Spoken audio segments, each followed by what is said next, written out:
So this is a very special puzzle for this channel because this is actually a custom Ravensburger puzzle featuring a picture of my cat, Madison. So this channel is named Madison Does Puzzles because my dear cat, Madison, believes that she can, in fact, help with puzzles. And so as soon as I sit down at my puzzling table, she usually jumps up onto the table and tries to help, not successfully. There's actually next to my puzzle table now a chair with a bed for her on it that I have to pick her up and place her over there so that I can do my puzzle in peace. Now, very cute story, blah, blah, blah. Challenge here. The photo that was used to make this custom puzzle has three major elements. It has Madison, who is a long-haired, very furry cat. So, fur. It has long grass that Madison is sitting in. And behind that, it has trees with some sky. So we have hit three of Speed Puzzler's least favorite things: fur, grass, tree. Fur, grass, sky. Like, as you can see, as I've done the puzzle, I have done this little house in the background that is the only part that is not one of the evil fur, grass, or sky combos.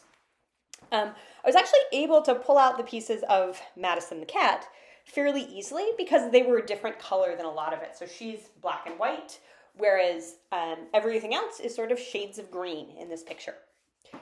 So I have now built the houses, a little bit of the sky in the background, the cat as well, and am now just kind of starting to fill in. So the good thing is that there's a clear line of lawn or grass that I was able to build first and then use to build the pieces on top and below it.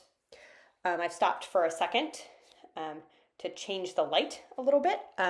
There's now glare on the puzzle, so I'm doing this puzzle as it gets dark outside. It took me a lot longer than I expected, so the light also changed, which made it more difficult. When you're working with artificial light, especially if there's overhead glare, it's much harder to see the patterns on the pieces. And as you can see by the fact that I keep pausing and adjusting things, I was really struggling with some of the glare. So we're now getting into figuring out this grass. And grass is terrible. Grass is just the worst. And so I have started a little bit to shape sort some of these grass pieces, but not super successfully. As you can see, I'm very slowly filling in the grass around the cat. There's quite a bit of tree in the background too that's still left to be done. Now, I have been going on this puzzle now for almost 75 minutes. And so generally, I try to be pretty strict with myself, keeping 500 pieces under 90 minutes, always ideally trying to come in at under an hour or less. Obviously, different puzzles are different difficulties. This was fairly difficult, but was one where I was like not super pleased with my time. And it's kind of hilarious that the puzzle honoring the cat this channel is named after turns out to be one of the hardest puzzles that I had done. So I'm continuing to fill in that grass. I've really just shape sorted at this point. And now I have to fill in the tree. I'm not shape sorting the tree right away, which may have been a mistake, especially given the glare on the puzzle. I decided to try to do some of it looking for individual tree trunks and then building around that. But as you see, that's going pretty slowly. I've started to do a little bit of shape sorting action here.